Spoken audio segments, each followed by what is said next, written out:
Hello guys, good morning. तो अभी मैं निकल चुकी हूँ महाकालेश्वर टेम्पल से और वहाँ से निकलने के बाद अभी हमने ब्रेकफास्ट नहीं किया था, इसीलिए हमने थोड़ा ब्रेक लिया। तो यहाँ पे हम रुके हैं इस शॉप में और यहाँ पे हम ब्रेकफास्ट करेंगे। तो ब्रेकफास्ट में जनरली है पोहा, इडली। तो अभी हम देखते हैं कि हम क्या क्या ब्रेकफास्ट में करने वाले हैं। तो मैं आपको शॉप दिखाती हूँ। करने के बाद मैं गाड़ी में बैठ जाती हूँ और मैं भी हूँ मध्य प्रदेश में और मैं जा रही हूँ इंदौर सिटी को एक्सप्लोर करने के लिए। यहाँ आने का मेरा एक मकसद है, वो मकसद मैं आपको अभी शेयर करूँगी। तो नर्मदा नदी को क्रॉस करते हुए मैं अपने मकसद तक पहुँच जाती हूँ। अभी मैं हूँ इंदौर में और मैं अभी आई हूँ ओमकालेश्वर महादेव जी के दर्शन करने के लिए। अभी हम 2:30 PM यहाँ पे पहुँचे हैं और यहाँ से अप्रॉक्स 1 किलोमीटर का डिस्टेंस है जो कि वॉकिंग है। तो अभी मैं वॉक करते हुए वहाँ तक जा रही हूँ। तो देखते हैं फिर मंदिर के अंदर कितनी भीड़ होगी, कैसा होगा, अंदर जाके ही पता चलेगा। तो मैं आपको बता देती हूँ, जो ओमकारेश्वर मंदिर है इंदौर में, ये 12 ज्योतिर्लिंग में से एक है। तो यहाँ पे आके आप भगवान शिव जी के दर्शन कर सकते हैं। तो ये जो ओमकालेश्वर मंदिर है ना, यहाँ पे जाने के 2 रास्ते हैं। एक तो है नर्मदा नदी को क्रॉस करके जाके, नर्मदा नदी में बोटिंग चलती है जो कि सीधा हमें ओमकालेश्वर मंदिर लेके जाती है, और दूसरा है पुल के थ्रू।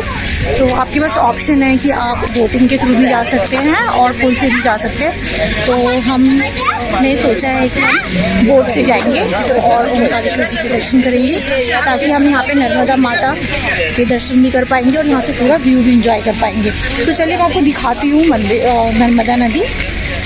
तो ये है नर्मदा नदी और वहाँ पे डैम है, ये एकदम साफ, बिल्कुल ही क्लीन। तो यहाँ से हम लेंगे अपनी बोट। नया लग रहा हूँ। आदमी भक्ति करते होते हैं, दूसरी नहीं होते। नर्मदा माता को देख के और ये मामा भांजे की मस्ती देख के अब हम जाते हैं बोट वाले भैया के पास और यहीं से हमें मिलेगी अपनी बोट। यहाँ से हम लेंगे अपनी नाव और जो कि हमें लेके जाएगी सीधा ओमकालेश्वर टेम्पल के नियर बाई। तो अभी हम बोट वाले भैया से थोड़ा बात कर रहे हैं कि कितना कॉस्टिंग होगी वहाँ तक हमें पहुँचाने की। फिर हम बोट में बैठ जाते हैं और बोट में बैठने की चार्जेस पर पर्सन 50 रुपीज़ है। मीन्स अगर आप राउंड ट्रिप करते हैं तो आपके 100 रुपीज़ पर पर्सन लगते हैं।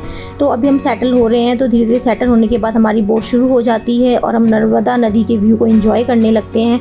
पानी भी बहुत ठंडा था और दोनों साइड का व्यू भी बहुत ऑसम था और ठंडी ठंडी हवा भी चल रही थी, तो इससे और ही अलग मज़ा आ रहा था। अप्रॉक्स 20 मिनट्स की ये बोटिंग होती है जो आपको ओमकारेश्वर भगवान जी के नियर बाई मंदिर पर ड्रॉप करती है।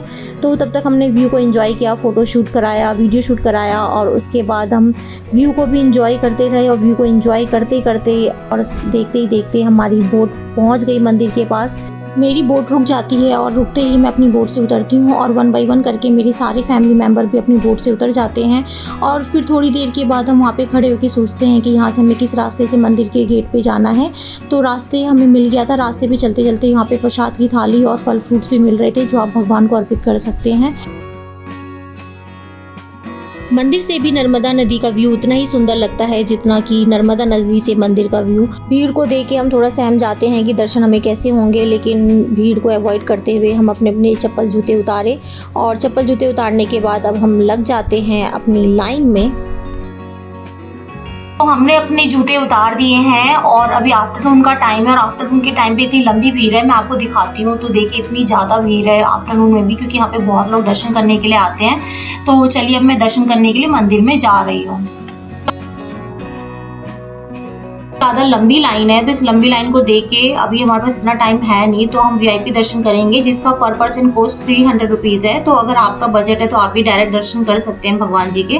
तो अभी हम जा रहे हैं। पंडित जी ने बोला कि 15 मिनट्स में हमें डायरेक्ट दर्शन हो जाएंगे। तो ये VIP दर्शन की लाइन है, तो यहाँ से हम जा रहे हैं। मंदिर के अंदर बने स्कल्पचर्स को आप देख के पता लगा सकते हैं कि मंदिर काफ़ी एंशिएंट टाइम का बना हुआ है।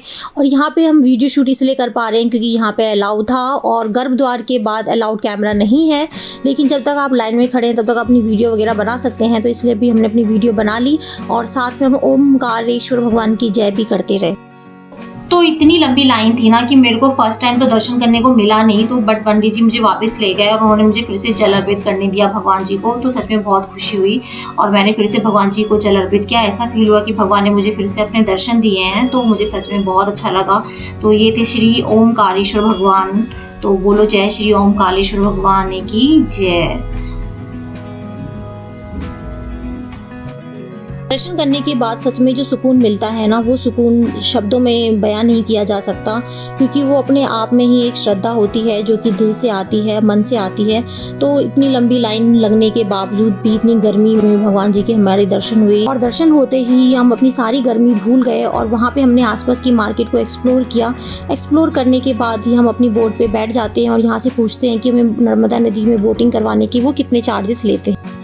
तो मैं वापस जा रही हूँ अपने पार्किंग एरिया में, बट पार्किंग एरिया में जाने से पहले हमने सोचा कि क्यों ना यहाँ पे बोटिंग कर ली जाए नर्मदा नदी में। तो ये हमें एक कॉर्नर से दूसरे कॉर्नर तक लेके जाएंगे। पहला ये डैम दिखाएंगे और दूसरा विष्णु की प्रतिमा दिखाएंगे। तो चलिए फिर चलते हैं एंड यहाँ पे बोटिंग करते हैं। तो और हम वेट कर रहे हैं जब तक ये बोट वाले भैया बोट नहीं चलाते।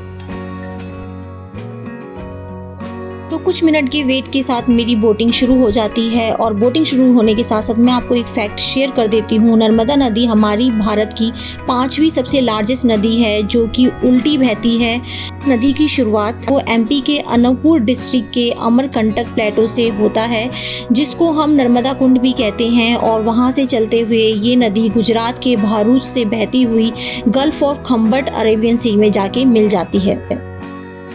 फाइनली हमने नर्मदा नदी के अंदर बोटिंग कर ली है। तो बोटिंग का इन्होंने पर पर्सन 150 रुपीज़ लिया हमसे, बट उन्होंने एक कॉर्नर से दूसरे कॉर्नर तक हमें दिखा दिया। एक तरफ रुद्र विष्णु जी का स्वर्ण प्रतिमा थी वो दिखाया और दूसरी साइड हमें ये डैम है नर्मदा डैम, तो वहाँ तक लेके गए। तो अभी तो बहुत अच्छा लगा हमें। तो अब यहाँ से वापस जा रहे हैं। बोटिंग करने के बाद जब हम अपनी पार्किंग एरिया में गए तो हमें लग रही थी बहुत ज़्यादा प्यास। तो हमने सोचा क्यों ना शिकंजी पी ली जाए। तो यहाँ पे हमें एक शिकंजी की शॉप दिखी, तो हमने उन भैया से बोला कि 5 गिलास हमारे लिए शिकंजी बना दें। तो उन्होंने हमारे लिए चिल्ड शिकंजी रेडी की जो कि बहुत ही रिफ्रेशिंग थी। हमारी सारी गर्मी को शिकंजी ने दूर कर दिया और शिकंजी पीने के बाद सच में इतना अच्छा लग रहा था।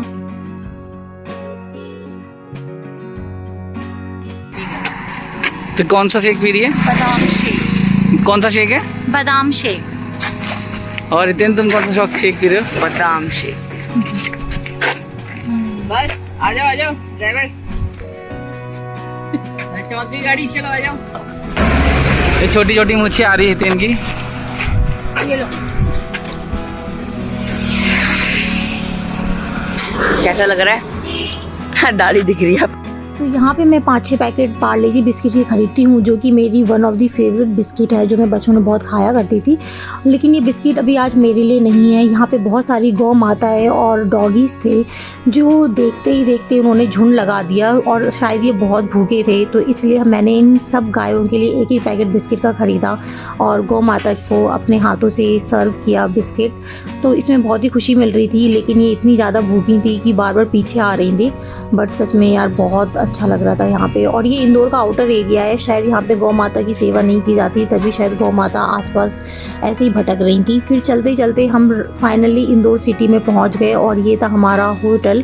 तो यहाँ पे हमारे साथ एक ट्रेजेडी हुई जो कि मैं आपको अपने नेक्स्ट व्लॉग में शेयर करूँगी। तो ये बहुत ही कॉन्ट्रोवर्शियल वीडियो होने वाली है मेरी नेक्स्ट, क्योंकि यहाँ पे सच में बहुत बड़ी ट्रेजेडी हुई थी। तो चलो मैं आपको मिलती हूँ अपने नेक्स्ट व्लॉग में, तब तक के लिए बाय। मेरे चैनल को लाइक, सब्सक्राइब और बेल आइकन प्रेस करना ना भूलें।